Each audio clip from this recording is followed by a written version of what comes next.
Curious, have you been hitting your goals for first quarter, looking at the year and maybe wondering, right, why am I not hitting my med spa goals? I was so optimistic at the beginning of the year, but the results are not happening. And most importantly, I hope you're here today to figure out, okay, now what? How do I fix that? How can I be a goal digger and go after those goals, but strategically, methodically, so you actually hit those goals at the end of the day?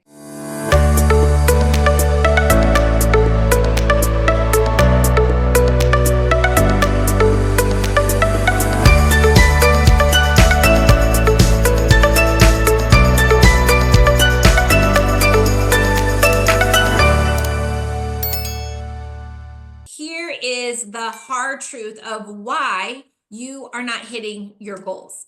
And the most common reason that I see is because you are focusing on the wrong things. So today I'm going to be giving 5 different tips that you should really have some self-reflection and look at in order to take the necessary steps and action so you are achieving your goals. All right. So I wanted to share a little story here because I spoke to a med spa owner yesterday who really was stuck month after month. She had set a big revenue goal for her, right? She wanted to get to $150,000 a month in revenue. And she thought, okay, 150K, that means I need 300 appointments. I need 100 in my membership, and let's go. Let's do it, right? But no matter how hard she pushed, she never could quite hit the mark. And she was so frustrated. And each time, each month, each quarter, she failed month after month. Does this sound familiar at all to you, right? And maybe that goal looks different. Maybe you're on the hunt to your first $1 million a year. Maybe you're on your hunt to your first time hitting 6 figures a month, right? Maybe you're on the hunt to do $250,000 a month, right? Whatever it may be, we've all been at that point where we've set a goal and we just kept running into that brick wall, and we do it over and over again, expecting a different result, right? Isn't that the definition of insanity, right? So the problem wasn't her ambition, her work ethic. She was showing up every day. She was working her ass off, guys, right? Just like you do. The problem was she was focusing on the wrong things, right? It was all about the outputs, right? What number can I hit, right? And achieving that just big goal, the outputs. But instead, we need to be focusing on the inputs, right? And what I mean is this person was measuring success by the end result only, right? Instead of the daily actions, the activities, right, that need to get done in order to achieve that end result, to create that opportunity for you to actually hit that goal. Okay. So let's break down what that looks like, what inputs you really should be focusing on. So as I was thinking about today's call, I came up with really 5 core things that I often find med spas missing the boat on, why they are not achieving their goal, why they're missing it month after month. Okay. So the very first one is that they don't have clear goals, clear direction, clear plan of action. It's very generic. It's very high level, very 30,000 foot view, right? What that example of that may sound like is like, I want to grow revenue. I want to get more new clients in the door. And the reality is that you're setting yourself up for frustration by those generic goals that you have, right? Instead, we want to really define exactly what success looks like and break it down into a bite-sized, manageable, and here we go, guys, trackable milestone, right? So instead of saying get more clients, how about track how many consultations you book daily, right? Instead of saying increase memberships, measure how many people you recommended the membership to, right? And do you see the difference on what input you're focusing on versus the output? Remember, output is the result, input is the activities you need to do in order to achieve that goal. Okay. The next thing is that you have to have strategy over hustle. And I often find high performer business owners and providers that don't understand that what it took for them to get to their first million, right? Or six-figure month is not what it's going to take to be a multi-million-dollar med spa, right? Just you hustling and grinding isn't going to get the job done at the end of the day. You have to work smarter, not harder. And I can remember very early on in my career, I was of the belief that I could just outwork any problem. I could outwork any person, right? And get the results that I was after. So I hustled, doing it all. And when I look back over those years, I would describe my efforts of pushing a rope up a hill, right? And I wonder, why was I not getting the results that I was after in the time that I wanted them? But then again, right, I wasn't tracking which efforts were actually generating me the greatest outputs. I was just throwing mud against the wall, hoping something would stick, trying every little thing, moving every little lever, right? I had no real strategy in place.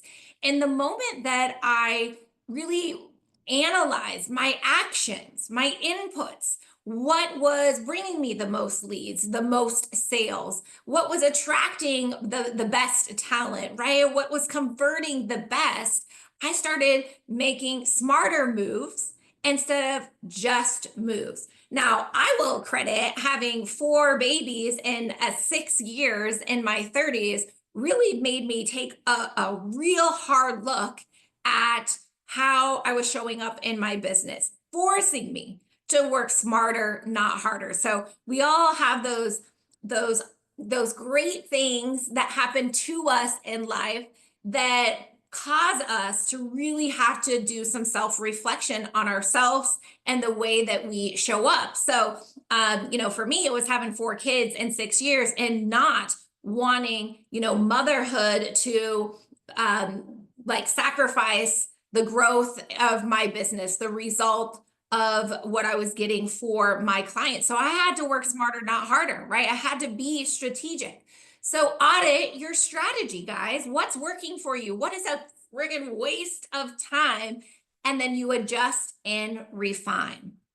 Okay, the next one is that you have to be relentlessly consistent. Okay, a common mistake that I see with med spa owners is they start really strong. They're pumped, they're jazzed, but then it trickles off, right? They don't stay consistent at the end of the day, right? And they're on fire in month 1, right? They're posting, they're showing up, they're doing daily huddles, they're doing one-on-ones, they got their KPIs, they really know their numbers, they're doing advanced training, right?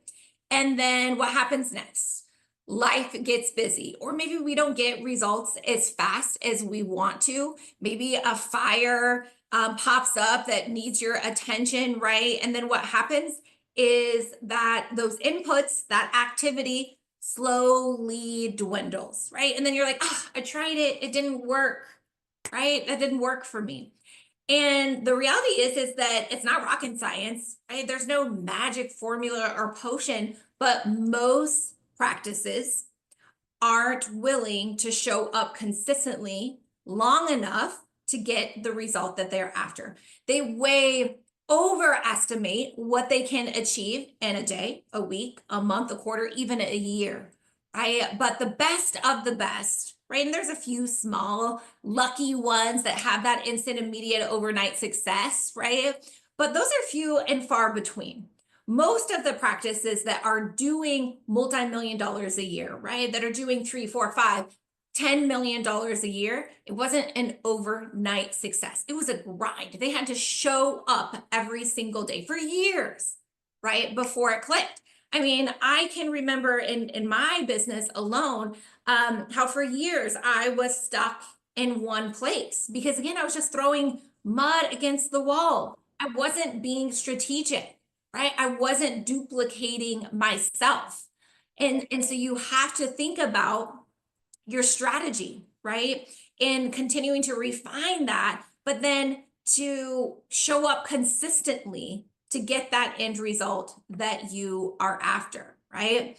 And so another great one is you got to be willing to do the hard stuff.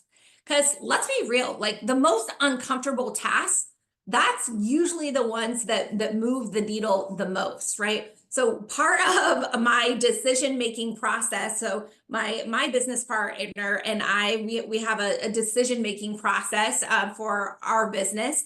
And one of those metrics is if it's hard, if it's uncomfortable, if we're trying to avoid it, then we really take like a second look at it, right? Because we're like, ooh, that's probably what we need, right? For that growth that we're looking for us to hit that goal that we're after, because it's natural, right? As your body's like physical reaction to like, ooh, I don't want to do that when stuff is hard. It's like a protection mechanism, right? But if you can, take yourself outside of that feeling for a minute and look at a 30,000-foot view or talk to someone else about it, then it's so clear oftentimes that uncomfortable conversation, that hard task or SOP that you need to have or to make or to do is likely exactly what you need in order to achieve that end result or goal that you're after. And we just keep avoiding it because it's hard at the end of the day. So for example, and maybe that's with your team, right? They avoid doing the follow-ups because they don't want to feel like they're too pushy, right? They're not upselling medical grade skincare or into the package or the membership because they're afraid of rejection, right? They skip creating content because they are not having the perfect hair day, or they don't like what they're wearing that day, or they're not exactly sure what they say because they're afraid of looking bad, right? They have a perfection complex, like so many, especially women, have in aesthetics, right? I've been there. I've been with all of these things for myself and for my team. But the hard stuff is what is going to get us to that end result that we are after. The practices who win are the ones who are willing to do the hard stuff, who are willing to have the difficult conversation. And if you're someone that has done hard things in your life and had difficult conversations, you know how great that feels once you get to the other side. And when you utilize that muscle on a regular basis, you start looking forward to those uncomfortable, difficult conversations, those hard tasks, because what's on the other side of that is exactly what you are after. And you can remember those endorphins that you felt after you did hard things, right? And so pretty soon, hard things are normal things, right? And that's what a business owner, a leader, a practice manager has to be willing to tackle and to demonstrate that example in your practice so that your team members are also willing to do hard things, are also willing to have difficult conversations. All right, speaking of difficult conversations, now let's next move on to your mindset. Because oftentimes I see practices not hitting goals or being stagnant in their growth because of the ceiling, that invisible ceiling that they've created them for themselves in their mind, right? So if you or your team is constantly doubting yourself, avoiding risk, wanting to wait for the right time, right? You're really slowing yourself down. And whether that's us speaking to a business owner, a practice manager, or us speaking directly with a front desk or a provider, I can't tell you what a large percentage of the time is the mindset is what's holding a person back from achieving their goals. It's so undervalued and the amount of time spent on this element is just highly underrated. And that's why I wanted to end with that, because I think it is wildly important, because you will only be as good as what you allow your mind to believe that you are worth or capable of doing. Any goal that I set for myself and for my team, I absolutely write it out as if I already achieved it. When I'm thinking about, like, here's my goal list that I look at every single day.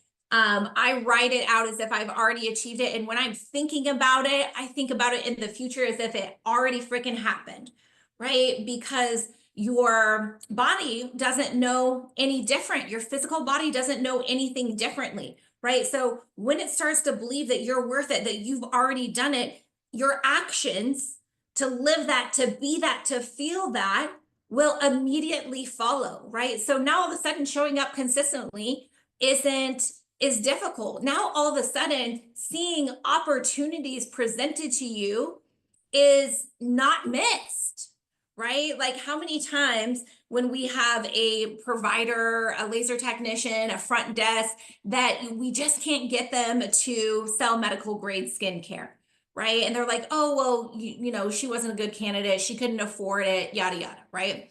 And I'm telling you guys, it's always a mindset thing that's preventing them from being able to sell more medical grade skincare. But we spend too much time talking about, well, these are the ingredients and this is what treatment you should couple it with. And all of that stuff, guys, is really important. But the biggest mover of the result for that, right, is what's happening up here to get them to feel more confident in seeing those opportunities and closing the gap, getting that commitment, right? So we got to spend more time on working on our mindset, right? And then all of a sudden what happens is, you know, I see it all the time. The most successful med spas believe in their ability to figure anything out, right? Nothing is impossible. So what happens is all of a sudden your self-talk, it shifts, right? All of a sudden you have no tolerance for people that are not on the same level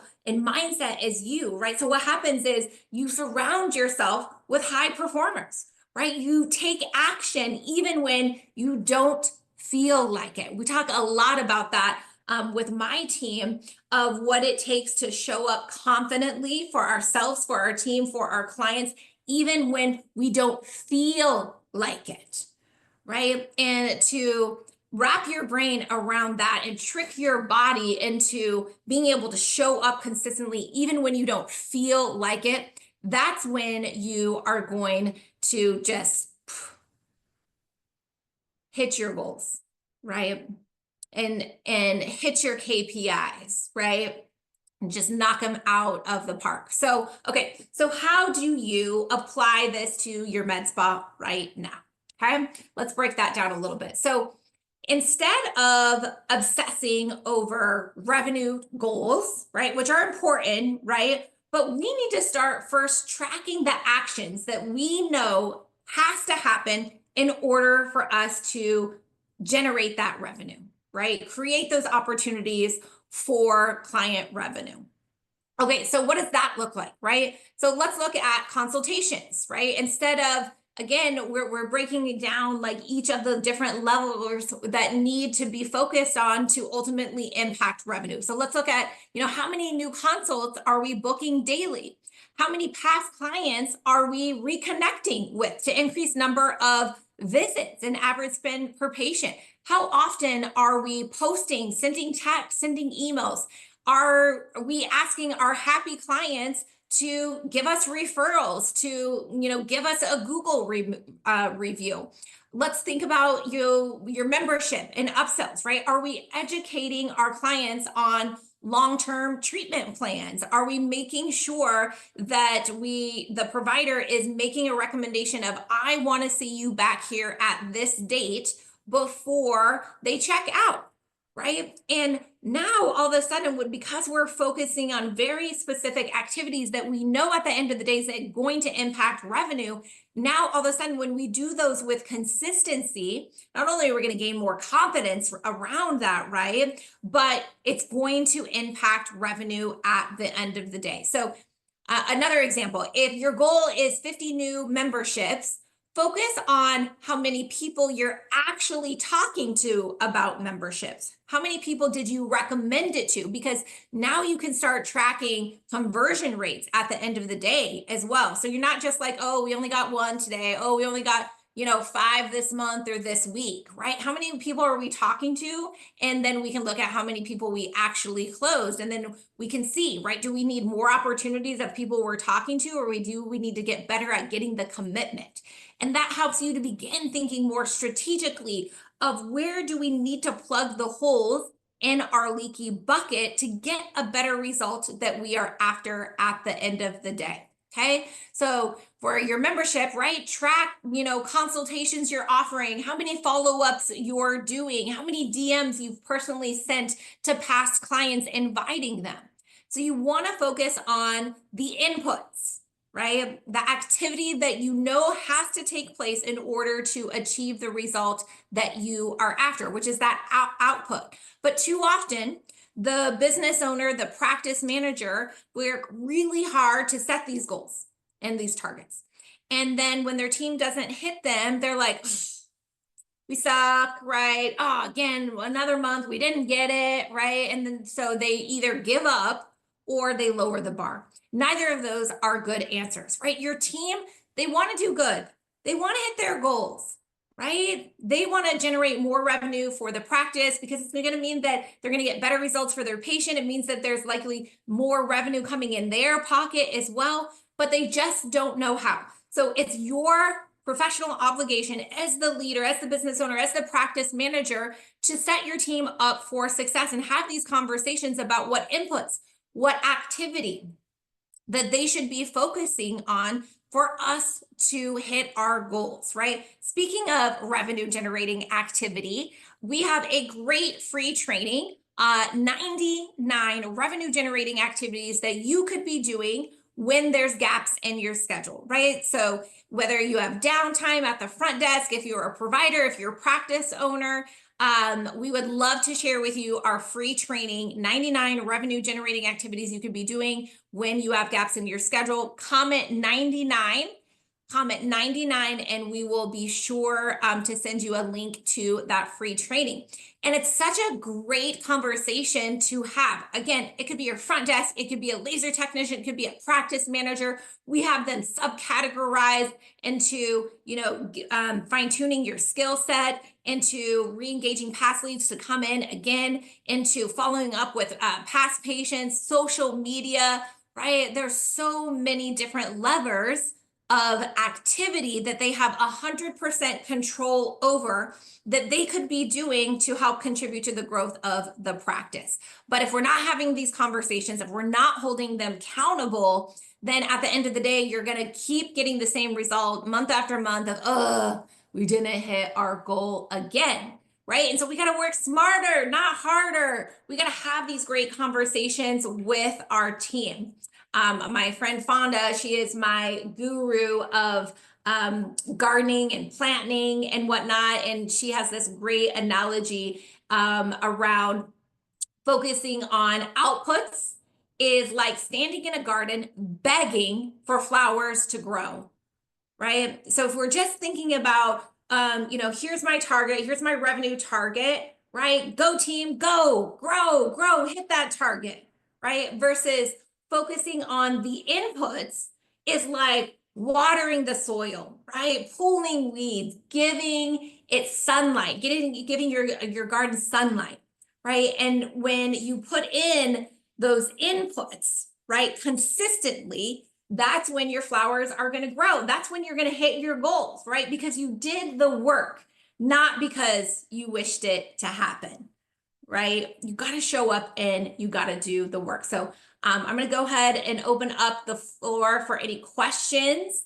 But in essence, guys, right, bottom line is if you want to hit your goals, right, Success is absolutely inevitable if you focus on the right things, right? There is no way you can't succeed if you focus on the right things. You have the right strategy. You're showing up consistently. You're focusing on those inputs, right? And releasing yourself from that result, right? In the beginning is what's going to help you to show up consistently and increase that ceiling of what is actually possible. Okay. And when you shift from, well, I hope we hit our goal, right, to I know exactly what I need to do to hit it every single time. Then you'll be able to really, really make it happen. All right, guys. So any questions before we wrap up? Thanks, Bianca, for joining us. Some new faces here. Awesome. All right, guys, go and really sit down with yourself and your team and think about why you are not hitting your goals, right? Are we not showing up consistently? Are we focusing on the output, the end result, and not enough on the input? And what activity that we got to consistently show up every single day in order to get that end result that we are after, right? What is it that is holding you back from hitting those goals? And a lot of times it's up here. It's that invisible ceiling that we've put on ourselves that we have to work through for ourselves and or team members, right? So don't forget about the mindset, because I can't tell you how I've seen it hold practices and team members back. I can't tell you even for myself, right? It's a lifelong journey mindset, right? Like one day I can be up here and the next day down here. So even if you feel like you are a confident person, we all have those ebbs and flows around our worthiness, around our confidence, right? And so it's really important to always to come back around and really check yourself and seeing if you're showing up your best version in order to set you and your team up for success. All right, guys, thanks so much for joining me here. If you loved this training, make sure that you share it with your team, okay? And to take action, right? Just showing up and listening, right? Like that's step one, but now it's about being an action taker, applying the information that you learned today into your business, yourself, your team, that's going to get you the results at the end of the day. All right, guys, catch us on all our social channels, Facebook, Instagram, YouTube, and LinkedIn. And we'll see you back here next week, same time, same place. Bye, guys.